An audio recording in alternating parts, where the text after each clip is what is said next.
I always live. I'm sorry. I still good. I watch him. Welcome everyone to committee meetings for Wednesday, September 4th. September already, September 3rd. Start out with Health Services Committee. Evening, everybody. Open up Health Services Committee meeting at 6 o'clock. Before we get into the resolutions, we'll first have Laura Churchill speak to us a little bit about the meeting.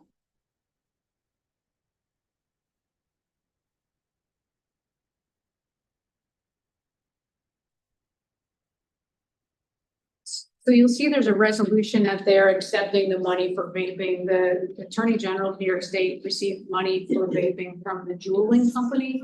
So it's from Juuling, but it's really about vaping in general. So we've already done a couple of initiatives, but there are only 5 buckets, things you can spend it on.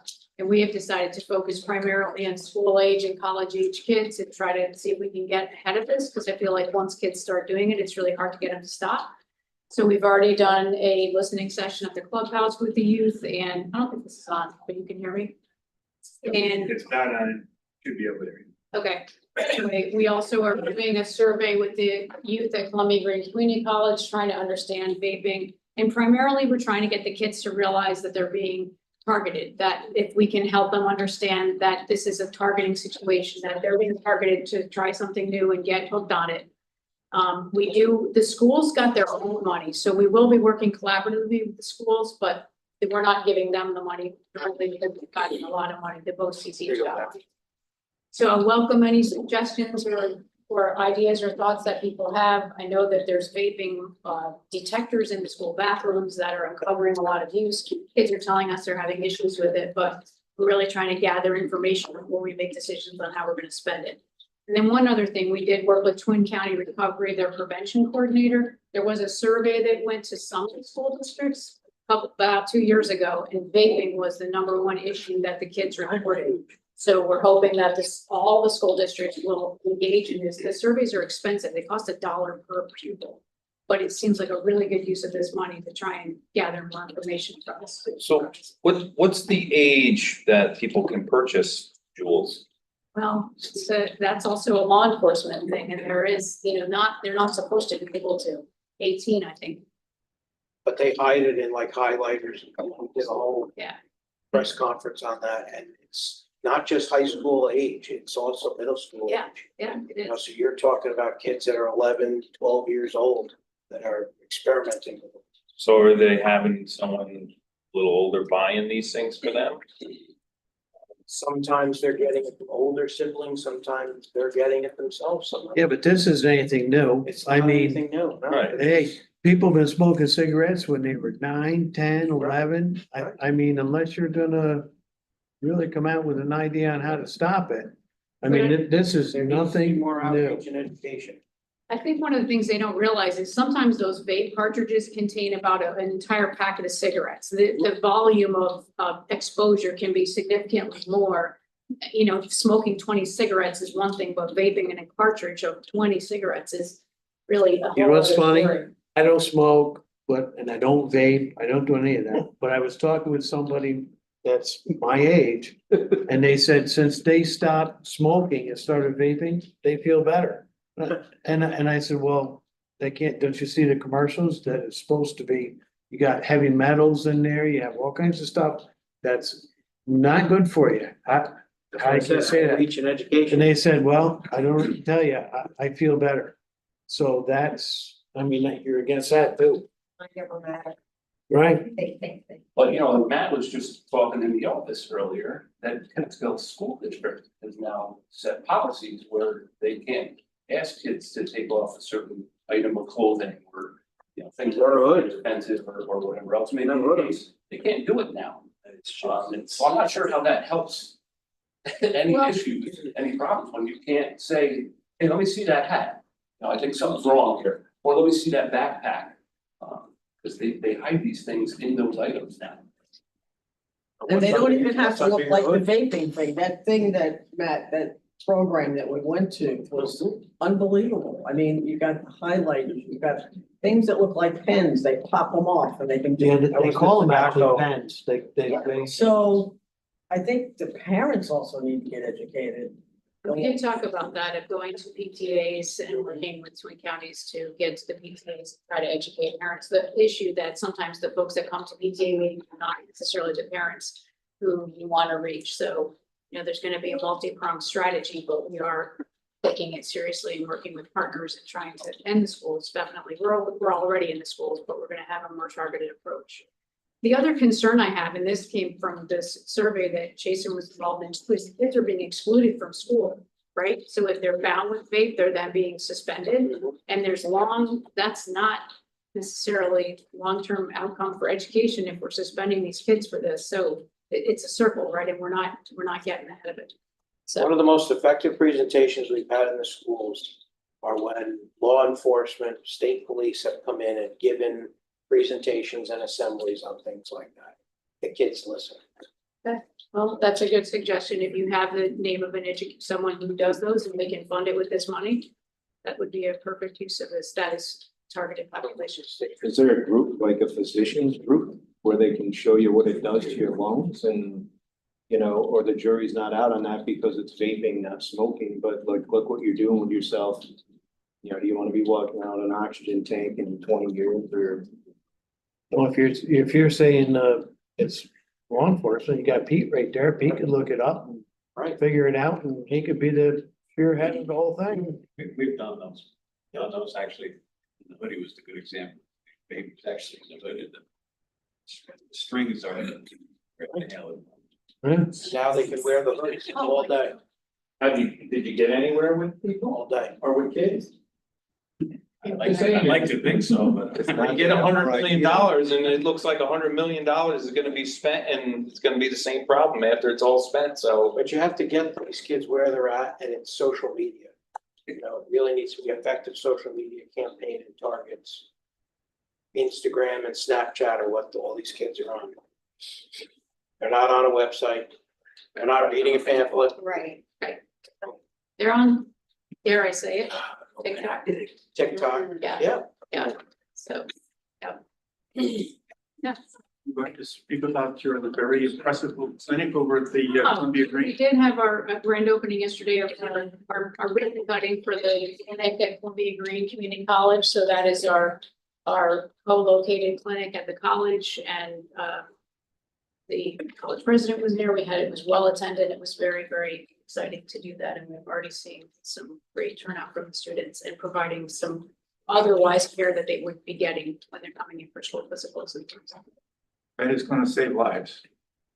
It is. We definitely had screened some folks that had never had preventive cancer screening, some women who were going there. And I guess the average age of the students now is 26. So you're getting a lot of second learners, and those folks are not having preventive health care. So The expansion of their certificate programs is getting an older clientele. any questions, suggestions? Yeah. Or just quickly, I know it might be a difficult question to answer, but you see in the news about people pushing for vaccines, and then you see the other side that's saying, hey, these vaccines are not proven, and our health system is in shambles, our food system is in shambles. Is there organizations that you head up or as public health that you just get together and can kind of give the public some really straight line facts? I mean, on things like that, you know, so there's not this back and forth so much, or? I mean, I think that we get our directives from the New York State Health Department. There's the American Academy of Vaccines. So there's a group of physicians that actually meet and review every single vaccine before it's released, the data of efficacy. And then those vaccines are then what are recommended. So there are physician groups behind it.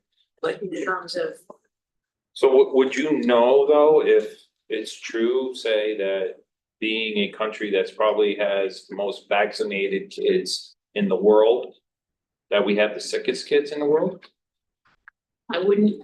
that's a really broad question. Okay. I can tell you this, we had cases of pertussis in our summer camp this summer for kids that were both under vaccinated, so the vaccines are not perfect. They're supposed to reduce disease burden, but they're not necessarily preventing infections, and some vaccines are better than others. Pertussis is an example of one where there's breakthrough. These kids are coming out from Suffolk County. and he was coming with them and they were bringing it. Okay. Luckily, we got it tamped down pretty quickly, Okay. but there's always gonna be vaccine breakthroughs. I don't think I've answered your question, but. No, I just- So it's a very broad question. Yeah. Honestly, it has a lot to do with the individual. Right. Yeah, but the problem is, Mike, when like polio, you look at polio ran rampant for many years, and then they finally figured out the vaccine to get rid of it. It was pretty simple, and they did it. Yeah. But when you have as many people in this country as we do, and these diseases are coming out faster and more furious, you know, you gotta kind of try and do something. It might not always be the best thing, but they're trying. And to have somebody say, you know what, you're saving lives is good. I mean, there's not 100% fix for anything. So nothing's ever guaranteed. No, I didn't say that, it should it makes me question and makes me wanna look at both sides. I'm just wondering, someone like Laura in her position and across the state, rather than just taking, verbatim from New York State Department of Health. Are you saying, wait a second, maybe something's not right here? But you don't know right away. That's my point. My point is, it could take 10 years to figure out whether that vaccine had a real bad effect or didn't. I mean, you know what? We're all kind of guinea pigs, but sometimes it's better to take the chance than rather not take the chance. Our kids shouldn't be guinea pigs. Right. I don't like the idea of kids being guinea pigs, sorry. No, that's what you are. Thank you, Laura, thank you. Thank you very much, Laura. Next up, we have Jason Brenberg.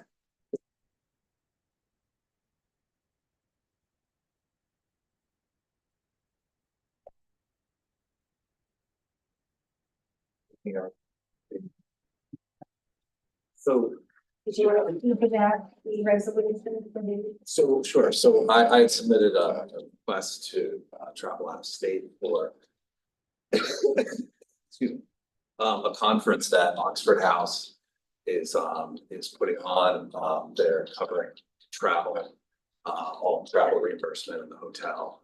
And I understand there were some questions about it.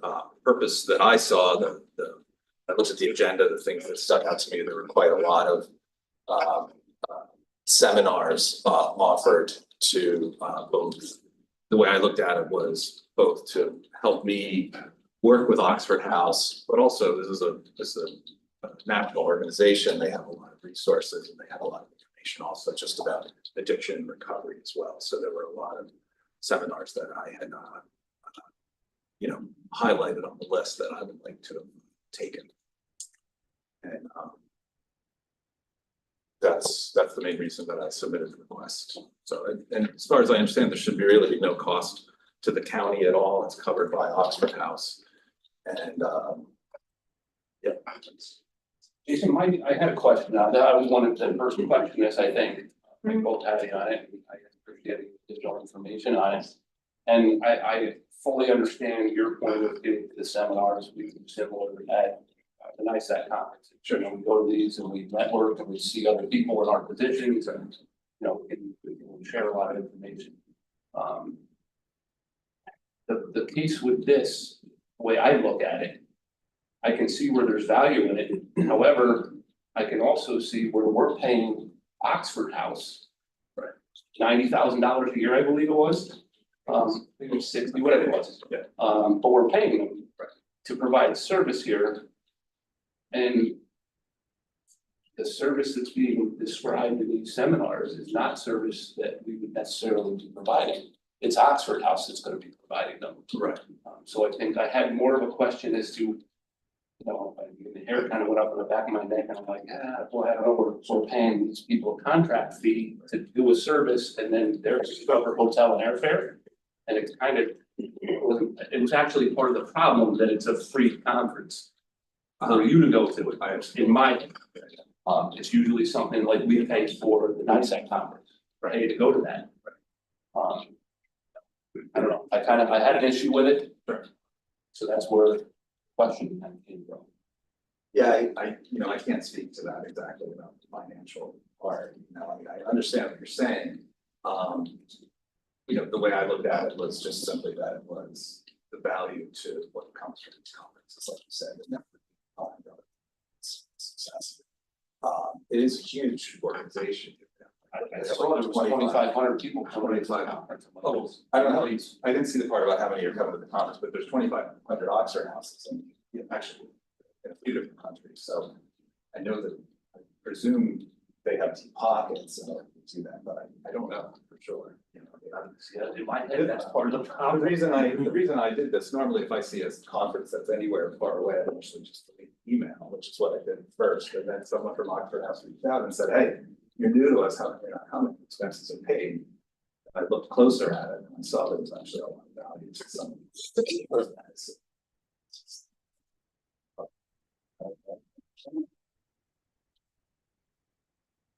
If the expenses are paid, why do we have to approve it?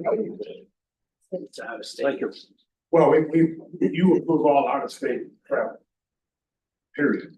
You can't go out of state on a conference even if it's free, because he gets injured someday, you know, that's a workers' comp issue, maybe litigation issue, so you have to know that someone's traveling out of state. Vacation days, Jason, that's not. I think in talking to you more about it, and think that it's, even though we are not running the program, we asked you the questions about Oxford House. You were held responsible for giving us the answers. I don't see where there's any harm in you learning about how this whole program is going to be working.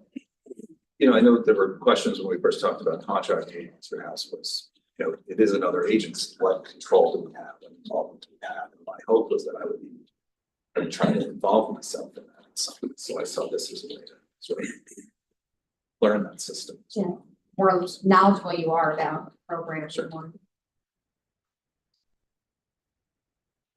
Question? How's the mental health of our county right now? Mental health? Mental health department. The or mental department? health? Or Just the mental health, I mean, Big difference.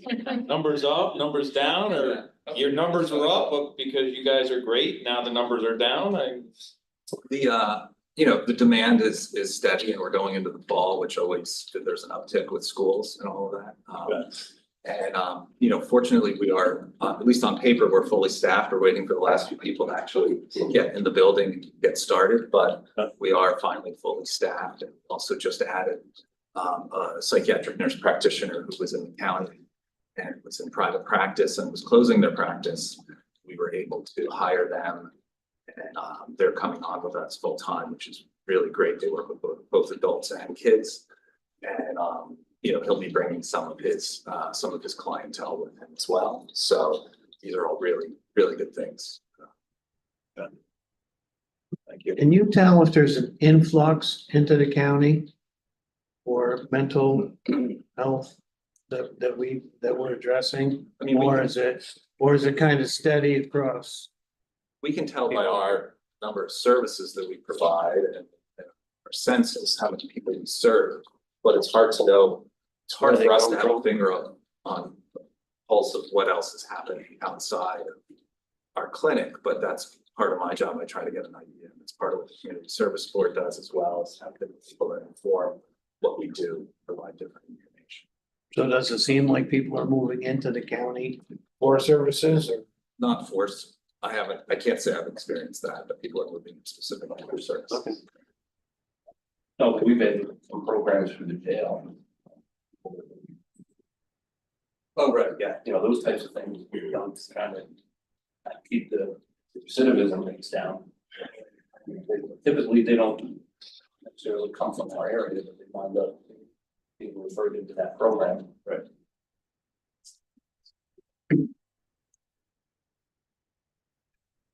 Anything else for Jason? Thank you. Thank See you, you. Jason. Okay. First resolution, authorizing contract, Greene County, the Greene County Emergency Medical System for Bloomer. All in favor? Can I just ask a question about this? Yep. Did we know if they used any of their fund balance? in this? I didn't see that in their report. Yeah, last thing, you know.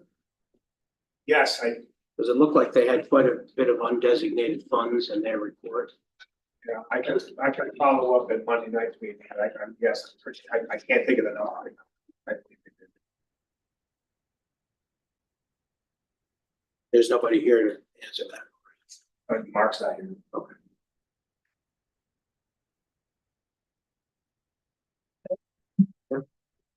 All in favor? Aye. Opposed? Opposed? That's carried. Authorizing contract, Greene County and Greene County Emergency Medical Systems Inc. for the town of Halcott. Davis. Rivera? All in favor? Aye. Opposed?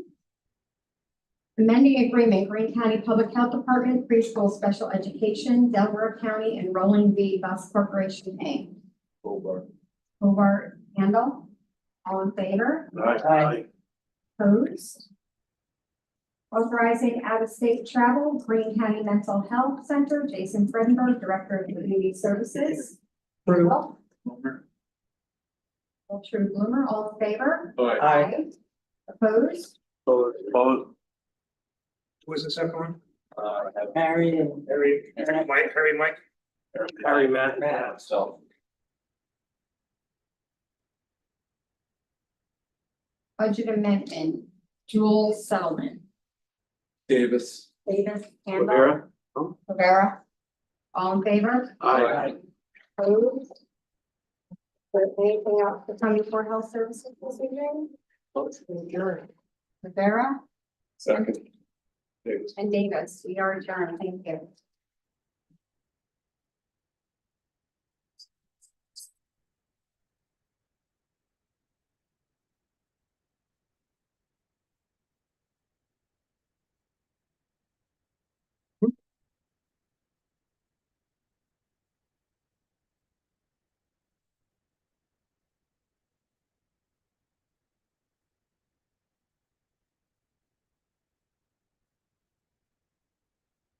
We good?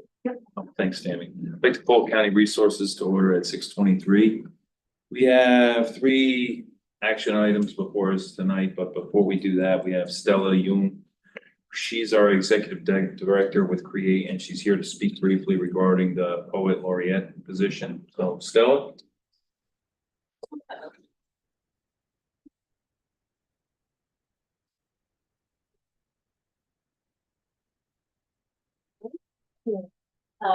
So this is really exciting. It was great working with Sherry and talking about this possibility, and it's really exciting to see it come to fruition.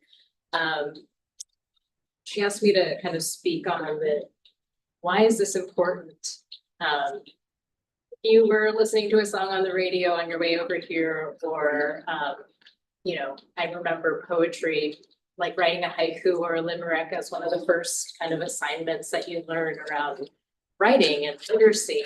And a position like this is really an opportunity for poets to, there isn't a lot of recognition that poets get. So this is a recognition like this is really meaningful for people to advance their careers or open other doors and opportunities. And I think it's really great to do on a county level like this. I know that there are some neighboring counties that have different programs, and I've been speaking to different arts council directors about their programs. I spoke to a person in Ithaca, and they've had their poet laureate program for over 20 years.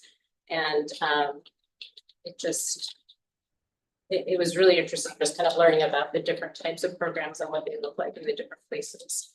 And it's really connected to education and kind of arts in action. Yeah, and we're giving support as the Arts Council here.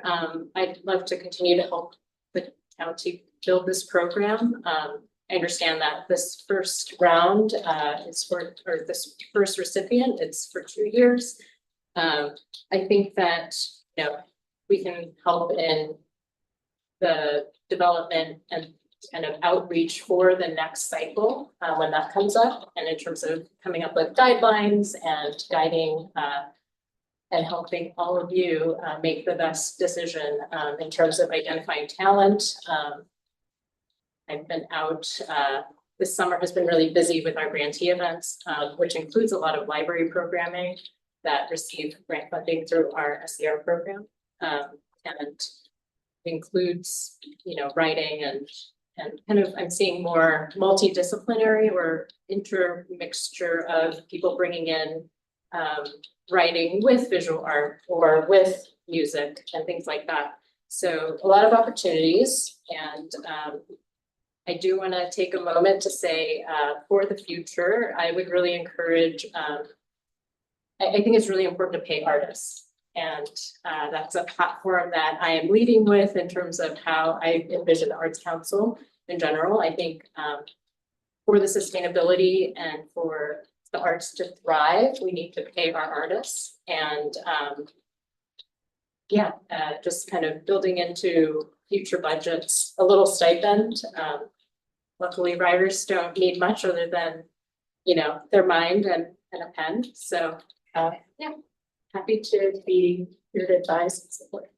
Could this be something that we reach out to maybe the high school or the college, if they're getting, you know, this could be a resume builder type thing? For sure. And I think there are some places that have like a youth poet laureate. So they have, I guess, an adult and a youth. And, you know, again, this is like in the design of, and you know, I'm happy to support that and imagine that, because I think, you know, it's an opportunity for mentorship if you do something like that, or, you know, kind of formalize it. And yeah, as a creative person that, you know, it was really meaningful to have like the award or any sort of acknowledgement. It's not only a resume builder, but also good for the self-esteem, which helps people keep going, right? Because often you feel like Those are going into Years, that you know? field, you know, or they're going to be writers or authors or something like that. Yeah. This is something for them to use as a stepping stone. exactly. Do you currently have poetry readings at Create? We do not at the moment, but I know that there's a great series that happens at Left Bank Cidery that they organize. And yeah, there's. Could you send an email if you know when they do that? Yeah. Legislators can attend it, kind of understand, you know, what we're looking Yeah, it's all at. new for us. Yeah. It's pretty new for us. Kind of start with a clean slate. Yeah. and Develop it as it goes. So. Yeah, that's really But exciting. it actually is pretty exciting to be supporting the arts, you know, and we've got Stella who's doing such a great job with Create to kind of expand on what she's doing. And so the county recognized, you know, the art culture that we have here. Because it is massive, and, you know, just to bring another medium in, you know, I think would be great for recognition for Greene County itself. Yeah, definitely, you know, artists go out into the world, and so it's something that they carry with them if they have this attachment to their resume. And there are different things in the design of this program where you can have, you know, specific asks or requirements throughout their tenure. So. And that would be something that is a combined service of, say, the county. You know, we would be choosing who would be out of the applicants that come before us to be a poet laureate. And then we can actually set up what the criteria is to meet that. And then once we decide, and again, it's gonna be up to the chairman to decide, you know, actually who that person is. And then Stella can help, you know, incorporate what that person does, and then go out and really represent Greene County, you know, as a, you know, just a great place to be. And there are a lot of poets. We just don't know, or, you know, there are platforms for that. She wanted to say. You know, it's to say that there's a lot of talent here, and so I think if anything, it's just giving them an opportunity is such a gift. So, You know, we have the point down there. That would be the perfect place for you to have not only an art show, but a poet reading at the same time. You could have it out there in the grass amongst the river. And I mean, that would be great. I mean, you know what? It's free because we could let you do it for nothing. Yeah.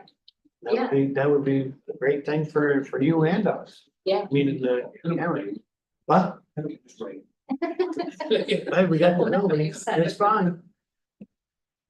Yeah, you gotta think I mean- about that. You can kind of think of it like, I mean, you know, I guess a recognizable place that you would see a poet laureate is the presidential inauguration. That's a tradition that happens.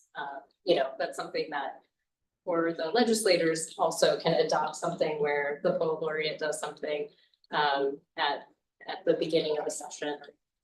We have an organizational meeting, the college graduation, you know, there's things out there that we do every year that I think is probably appropriate for it. Yeah, definitely. Right, 9/11. 9/11. Yeah, exactly. Things like that. It's appropriate, and there's some, probably other things. Definitely. Anybody got anything else for Stella? Thank you, Thanks, Stella. Thanks for coming in. Thank you. Okay, on our action items here, we've got three. First one is appointing a member to the Batavia Kill Watershed District Board, Mr. James Story. Rivera, seconded by Dorrington. Any discussion? All in favor? Aye. Aye. Opposed? So carried. Next one is appointing member to the Board of Directors of the Soil Conservation District. This is Mr. Kevin Lewis. I don't believe we'd have any problem with that, but I'll move it. so we have Lennon and Dorrington. Any discussion on this one? All in favor? Aye. Opposed? So carried. Lastly, establishing the honorary position of the Greene County Poet Laureate. I need a motion.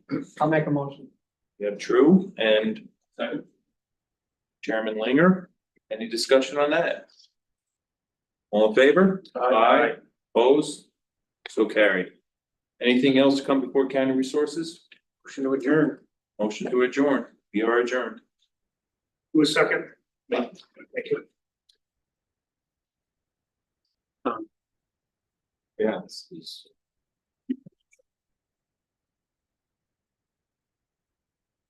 So public safety. Sheriff doesn't want to spend any money this month. Sheriff's working on a big one for us. It's got. You're a plug of Hey, Tim. 500,000. Good evening, everybody. I'd like to call the Public Safety Committee to order at 6:33 p.m. Before we jump into our action items, which are usually the reports from the sheriff and Dan King, we have with us tonight a Mr. John Pinder, who requested to speak about a proposed Senate bill concerning the age limits for police officer applicants. So, Mr. Pinder, you have about 3 minutes. All right. Well, I'm here to shed light on a Senate bill. I know that's state level, but everything starts home at the community level, and it's Senate Bill S1115, which seeks to eliminate maximum age restriction for hiring police officers. Presently, the age limit is 35 if you want to be a full-time employed police officer. Our sheriff is here today. Obviously, I've spoken with him about this as well, so he can attest to how this restriction kind of hinders recruitment efforts and limits the opportunities of existing officers and deputies. But essentially, it does not always allow law enforcement to advance the best candidates, and it withholds employment opportunities to deserving candidates. And I believe that it's based on antiquated ideas and misconceptions of age. I know it's tough to, I don't like making it about me, but I'll share personal experiences through my journey to become a police officer. It did start with me going to the local academy here and exploring exactly what my options were. And that's where I learned since I was over 35 that I'd be in store for the same training, the same arduous screening and everything, but a lifetime of limited opportunities where part-time, and that comes with lack of being promoted. You know, wouldn't be a sergeant or a lieutenant or a captain or anything. So I felt like that's a little bit unfair to not just myself, but others who are actually serving right now. There are some deputies that I know that opted to go through that route. Now they are serving our communities, but their opportunities are limited to part-time and lack of promotion, and the schedules aren't the same. You know, the hours and everything for part-time and full-time are vastly different. But I don't know how much more time I have left, but for me, I proved myself as a pretty viable candidate because my physical fitness standards in my age group, I didn't just meet them, I exceeded the standards for those 20 years younger. And I was then disqualified by the age limit, which for all purposes, I think, excuse me, I believe it's there because of an arbitrary or misleading conception about age and physical fitness. So that really kind of hit me personally because I was there outperforming candidates younger than myself, and then to be disqualified from certain employment based on that just didn't add up. So I also brought, because of my age, I have prior experiences. I've worked in mental health services, therapeutic crisis intervention, public education, and responding to emergencies are some of the things that we've all talked about today in your deliberations.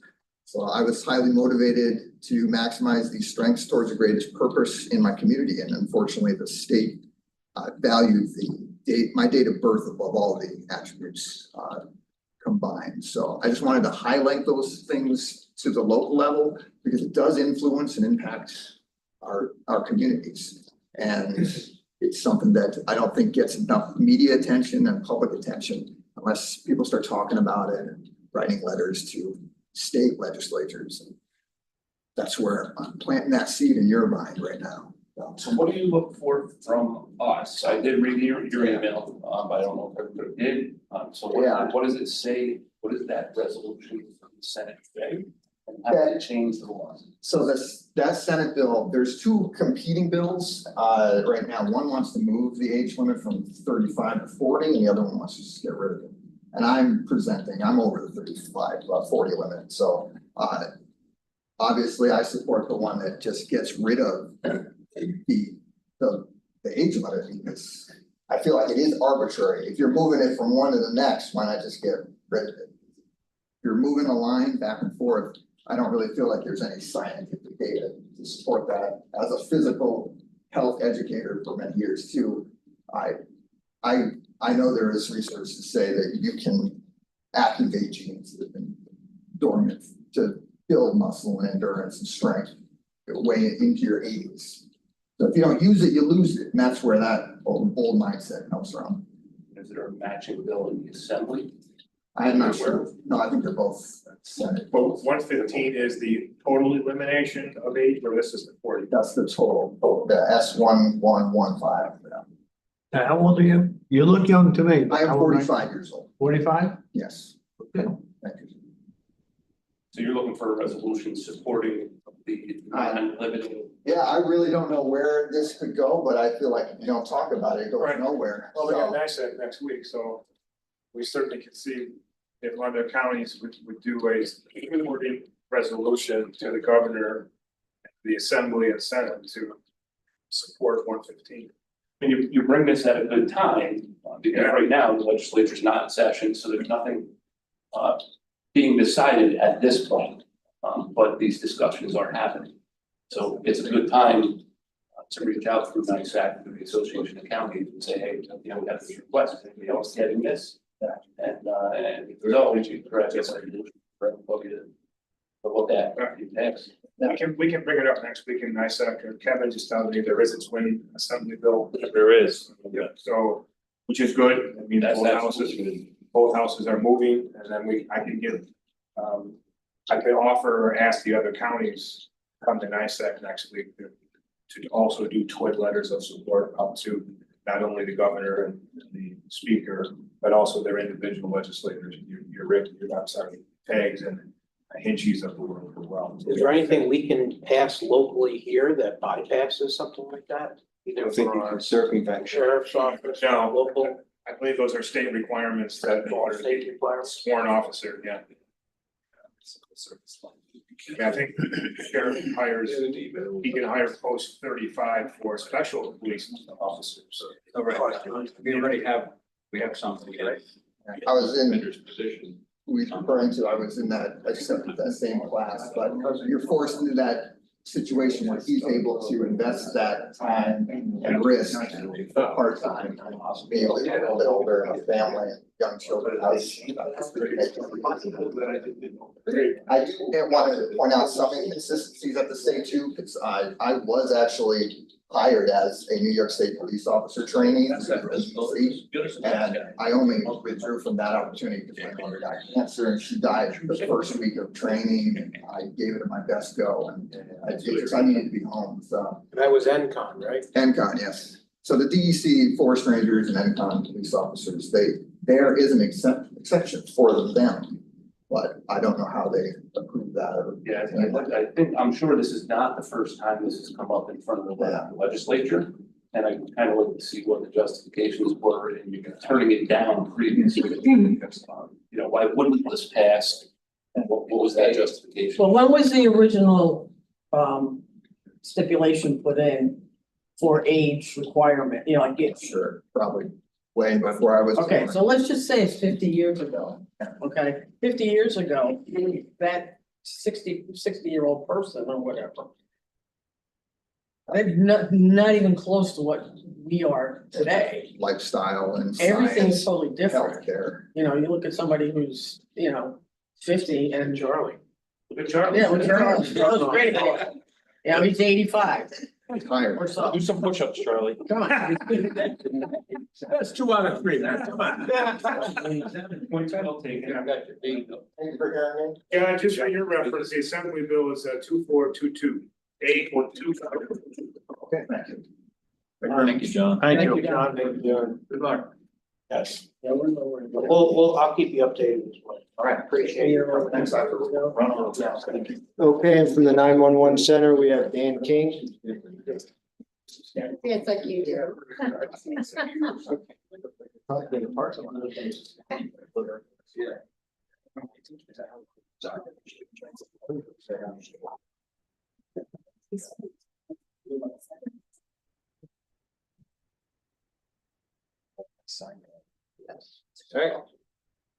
a couple quick things. So in August, at the 911 center, we handled 547 EMS calls, 219 fire calls, 1,918 police calls, and 831 of the miscellaneous category, totaling 3,515 incidents that the 911 center handled. They 911 admin and emergency phone were answered 3,823 times in August. Covered 33 mutual aid EMS calls and 3 fire mutual aid calls. There were no hazmat calls for the month of August.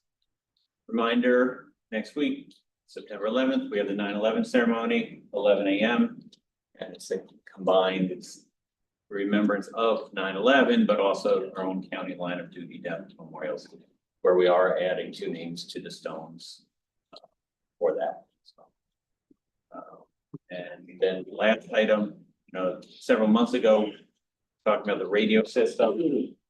In 2 weeks, we will be implementing one of those upgrades of the equipment that we purchased, which will allow better communications on the fire response channel. So all the fire units will have better interoperable communications across the county.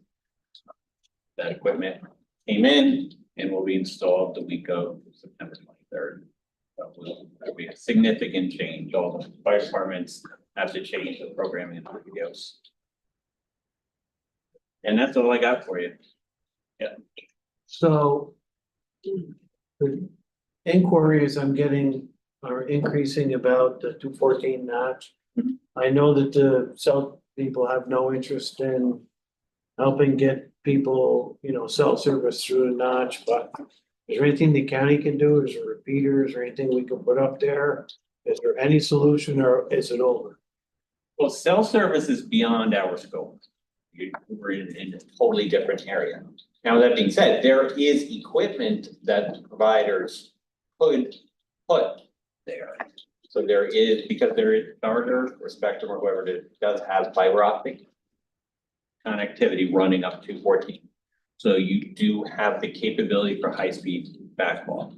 You could put in what they call the micro cells. So So similar to in the Reformed Church down here on Main Street, they have those micro cells for, I don't know, I think it's AT&T.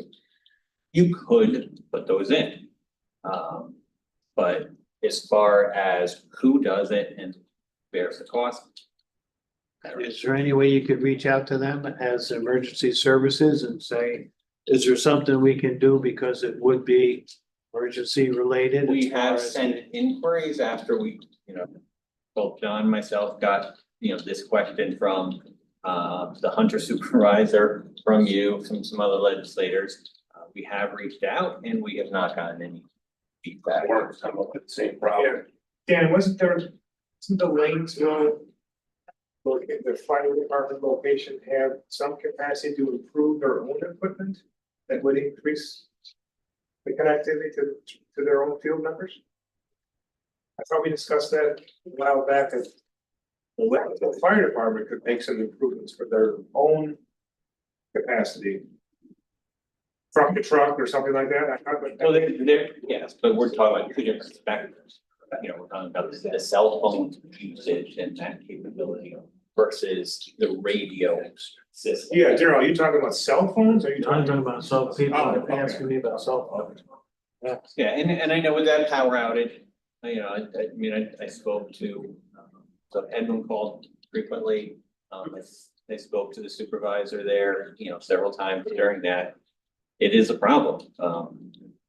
But the geography of Plainsville is at the bottom of a deep knot.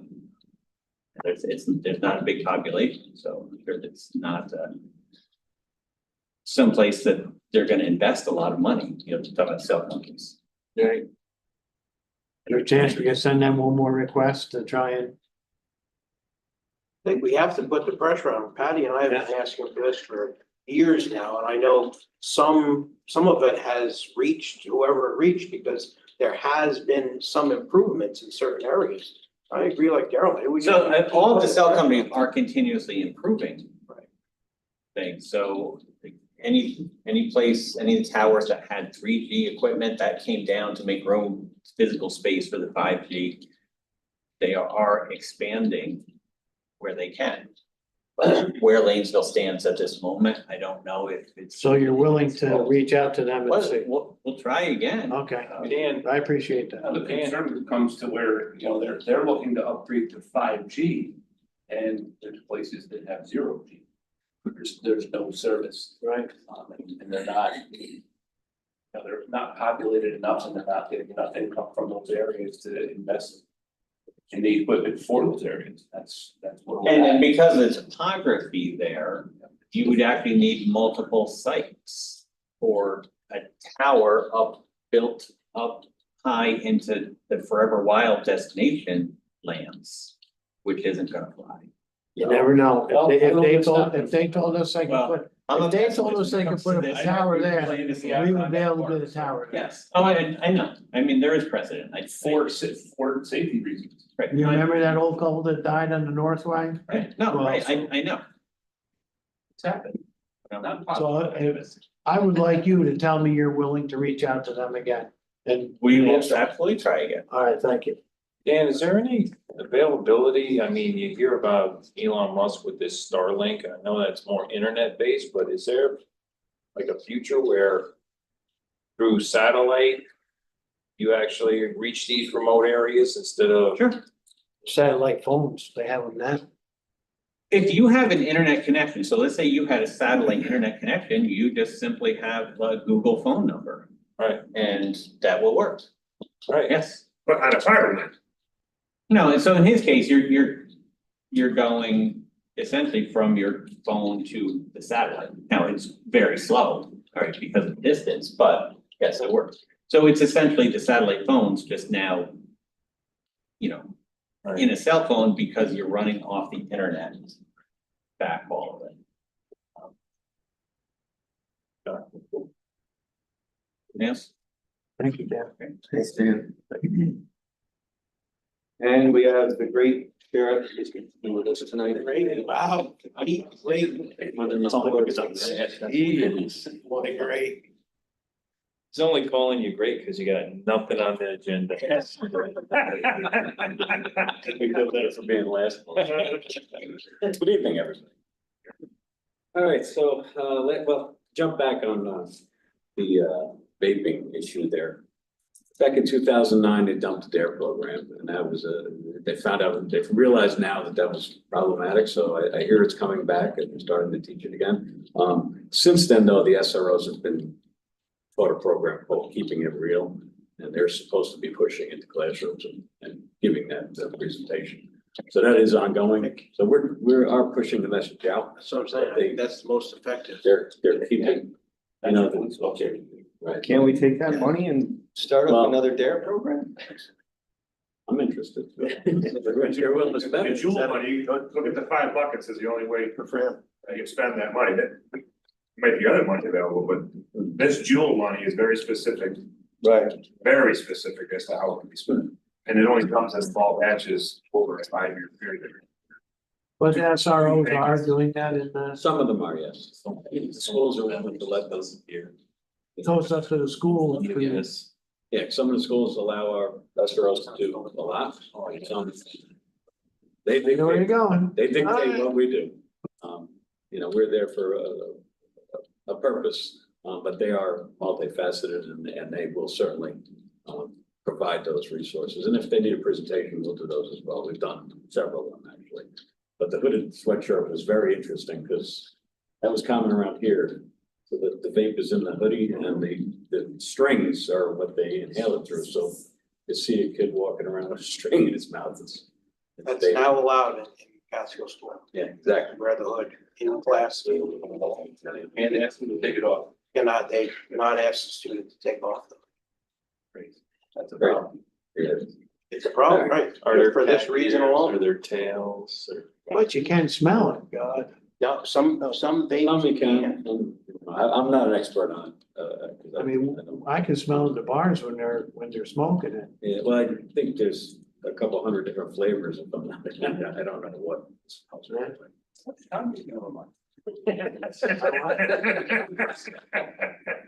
But anyway, back to the numbers. So last month we had 170 civil attempts, served 74 civil papers, issued 177 traffic tickets, investigated 17 traffic accidents, made 44 arrests and 1 DWI arrest.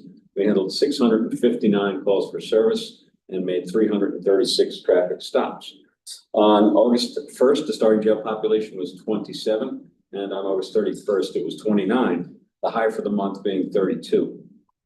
Corrections officers did 39 transports, traveling 1,534 miles, totaling 65 hours, moving 50 inmates. And we have 1 state-ready inmate in our custody. Last month was kind of quiet. We did set up a display at National Night Out Against Crime in Catskill. It was a great turnout there. We had a lot of positive interactions with the public and other community stakeholders. The Commission of Corrections welcomed Ray, came and did an audit in our facility last week. Not bad for your first month. We were advised that there were no critical issues, but we'll have to wait their official report for detailed results. Lastly, we did finally receive and put up our new plate reader into service, the one that we purchased almost 3 years ago. It's a long time ago. Yeah. And, it is in service and it's currently running in Wyndham. If you're going into Wyndham, 123 this year. I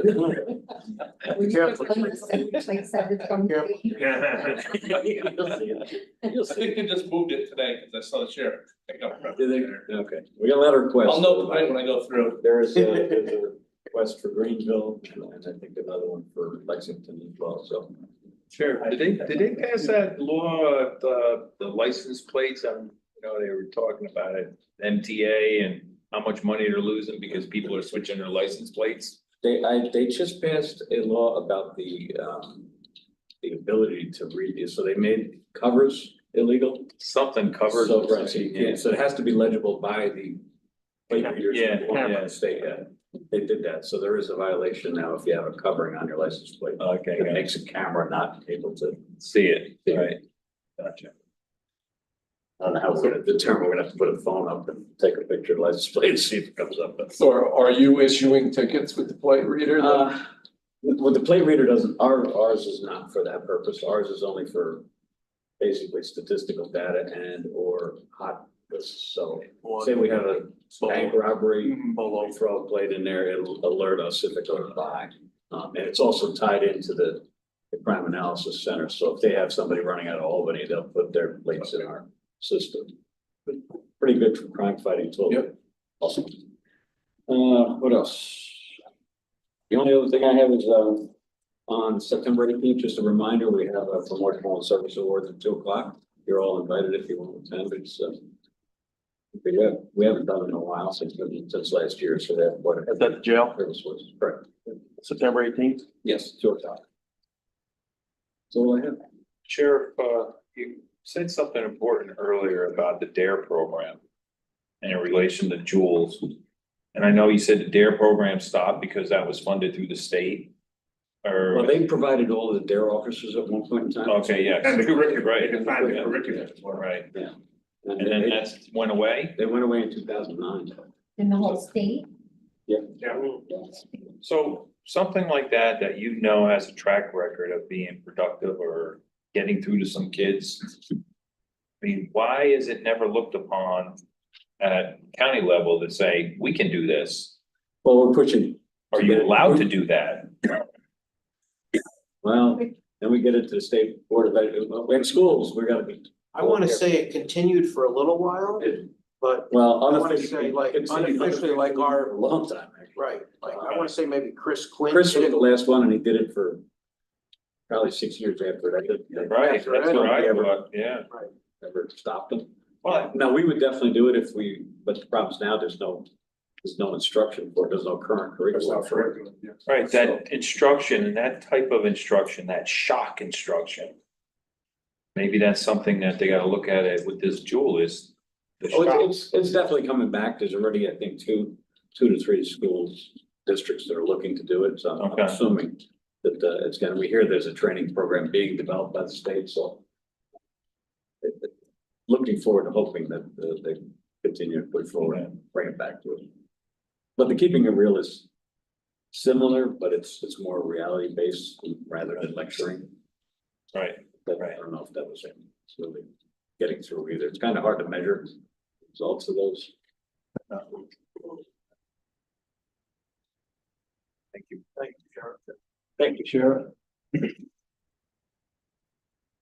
How are we doing with the whole audit? We're doing the data research for the ambulance. I see You have, emails. you have. That's good. This week.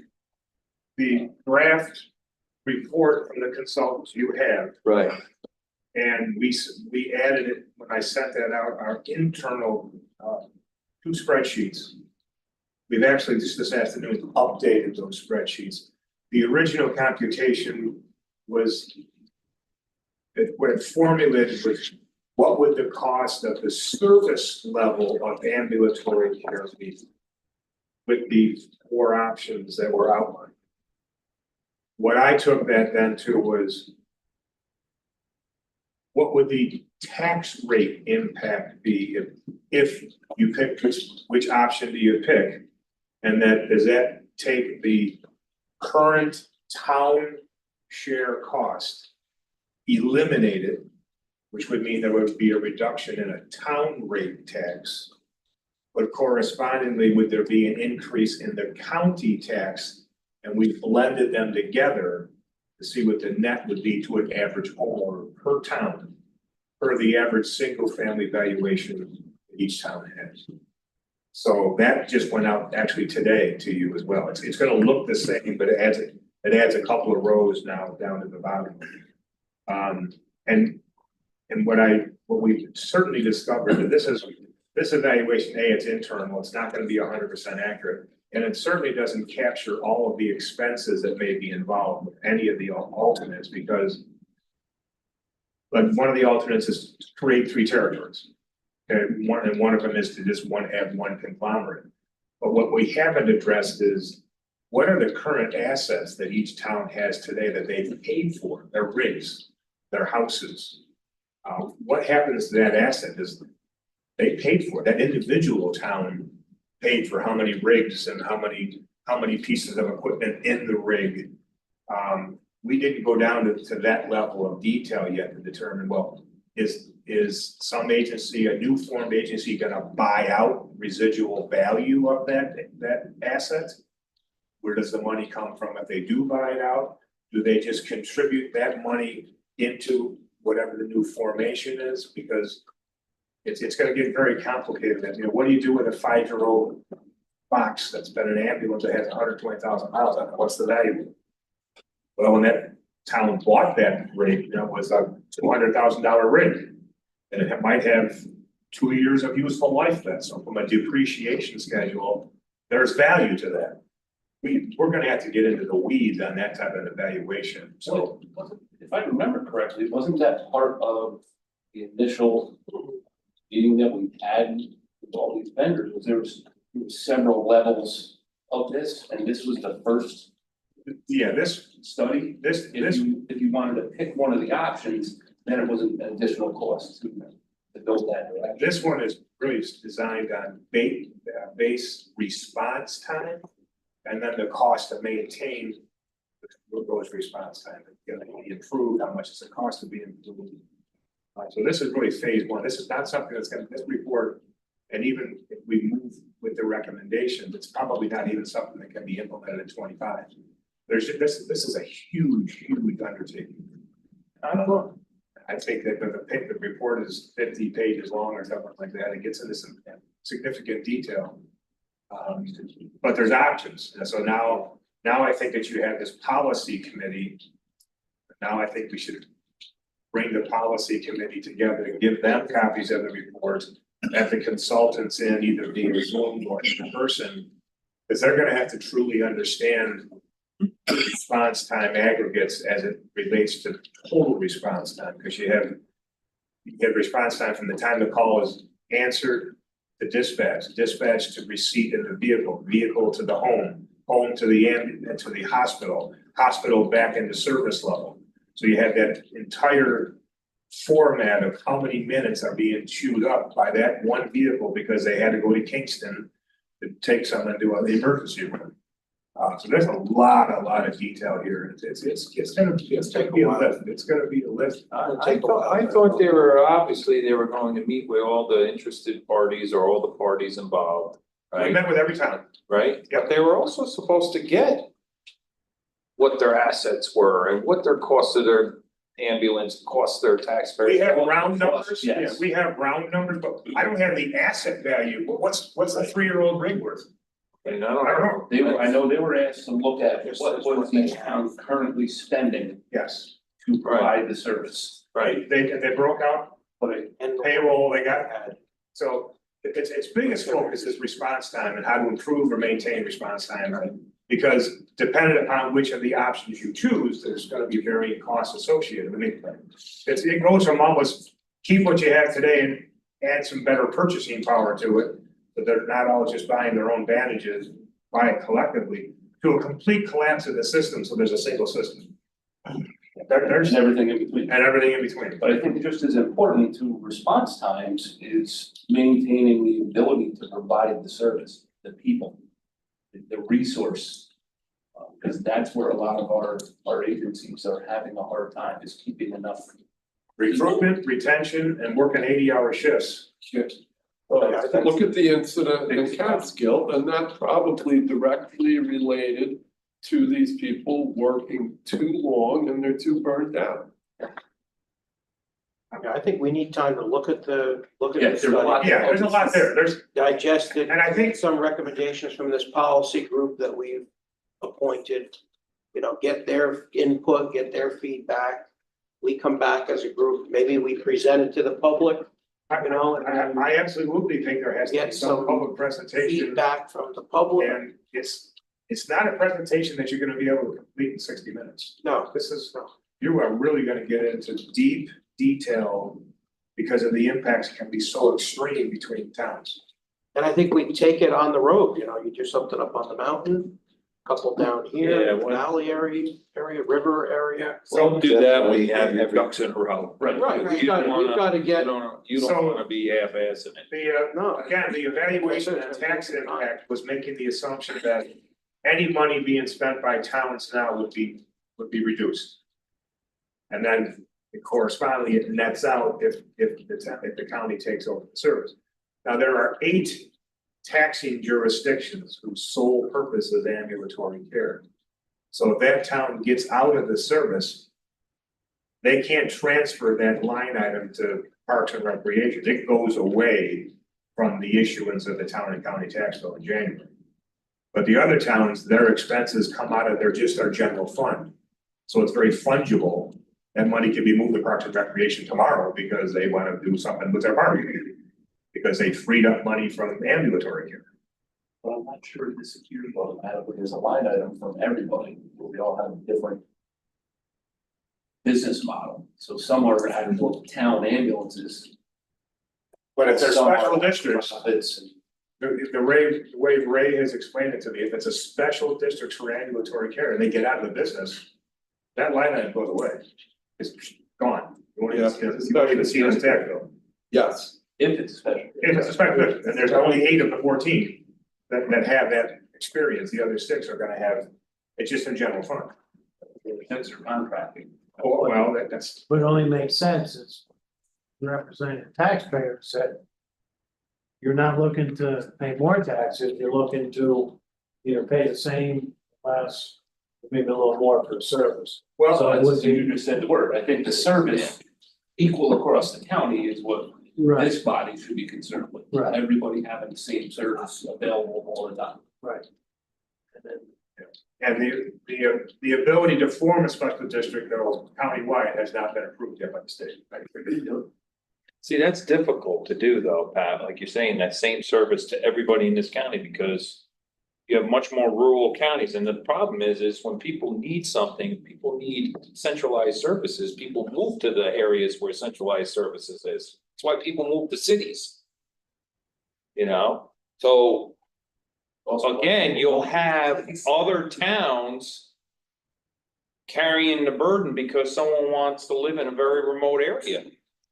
In order to get that response time, are we gonna pay 3 times what we would pay? no, we just reduce the response time, what you're talking about, that you don't want anybody to live on the mountaintop because nobody tells you to live there. We just reduce that response time in half. I never said that, Darryl. Yes, you did say that. No, I didn't say it. All right, whatever. So the response time on the mountain has already been cut in half to where it is equal or a little bit more to the valley. So it's already proven that it's done. Okay. So we do have a list of the policy group. All of those members were contacted really weeks ago, so now that we have the report and it's formed, I think it's at some point we should maybe have a workshop and have them in. Get them to draft in the meantime so that they can brush up on the options and then have the consultants either in via Zoom, which can certainly be effective, and I think we need to start, set those down and those up and start kicking them over. It's gonna be a big discussion. It's a big lift. But I think what came through from our visits, when I was with the consultants an entire week, we went to every jurisdiction. Some of these jurisdictions they're beginning to fail. They're just, when you're working 80 hours a week, because you can't recruit a full staff, that's gonna be a problem. That's gonna wind up, that's gonna hurt you sometime. I didn't read any part of this yet. Did they have any kind of solutions for recruitment? I mean, because you can do all of this and then if the county ends up being the arbitrator, what's the solution if the people aren't here? Well, the only thing they've done is they've taken the salary schedules and they've brought them up to what they determine as market value.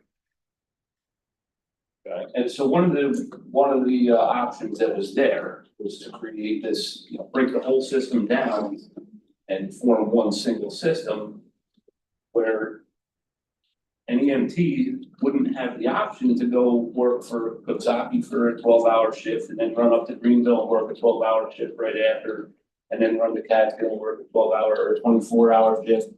So that option would go away because it would all be the same organization. That was one of the options. So it's from a recruitment standpoint, you would have less hours that you're working.